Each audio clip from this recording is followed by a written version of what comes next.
She's nodding. We're all familiar with that.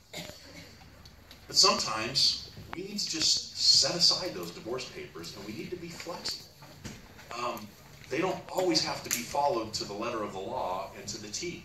I mean, if you can't get along and you can't have a civil conversation with your ex, maybe you do need to follow those. But a great example was, and my ex-wife and I were still not in a good place together, but she had approached me, and it was my year to have the girls on Christmas Day, and she approached me and said, look, I'm not sure with my mother's health how much longer she's going to be with the family. Would you mind if we switched this year so that the girls could be with their grandmother on Christmas? And you know what? It sounds like a no-brainer, right? You would, oh yeah, absolutely, you're going to say yes. But there are people that would literally sit there and say, absolutely not. We are going to follow the letter of these papers.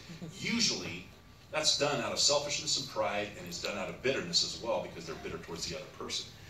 But we've got to set all that aside, and we've got to think about the children. It's about them when it comes to situations like this.